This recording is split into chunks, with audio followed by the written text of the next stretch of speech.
कक्षा 9 संस्कृत गद्य भारती अस्माकं राष्ट्रीय पत्रिकानिका।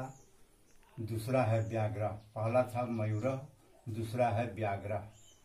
यानी पशुषु व्याघ्र भारतस्य राष्ट्रीय प्रतीकम।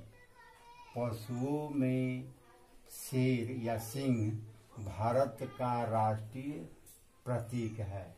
पशुओं में सिंह भारत का राष्ट्रीय प्रतीक है। व्याघ्रेषु चित्र व्याघ्र बहु विशिष्टो विद्यते।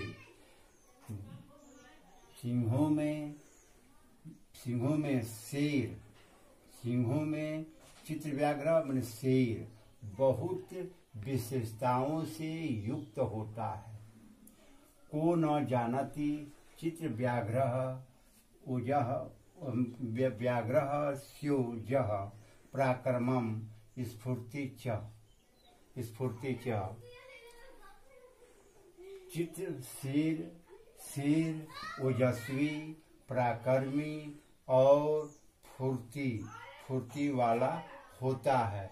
को न जानती, कौन नहीं जानता है, प्रश्नवाचक चिन्ह है। तो शेर, बाघों में शेर ओजस्वी, पराक्रमी और फुर्ती वाला होता है, कौन नहीं जानता है।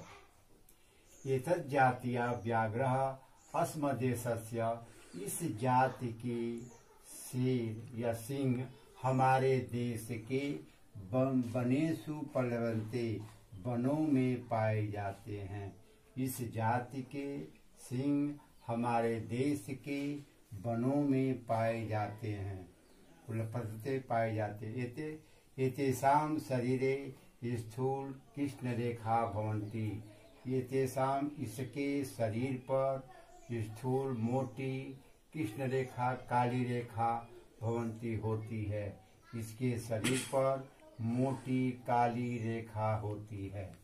व्याघ्रो सातीव तीव्र धावक सतत सावित संकटम विदुरादेव जिघ्रन तदपनेतुं सचेष्टः स्वलक्ष्यं वाप्तुं कृतिरतः स्वसिम्नायव पर्यटन वन्यो जंतु विस्तृतो जगति।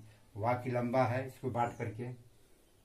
व्याघ्रो सातीव, सिंह बहुत तेज दौड़ने वाला। सिंह सावतीव बहुत तेज दौड़ने वाला। सत्य साविता सदा सावधान रहने वाला।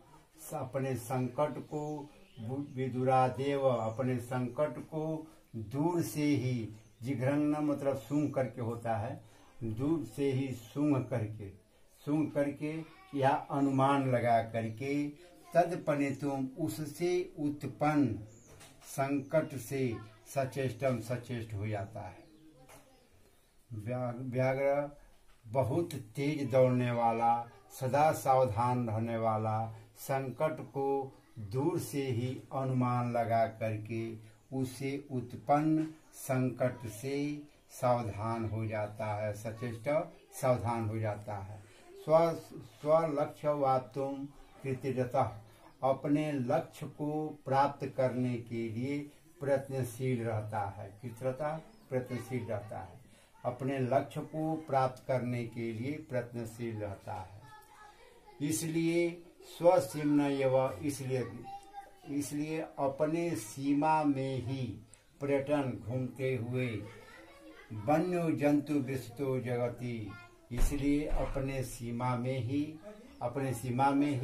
घूमता हुआ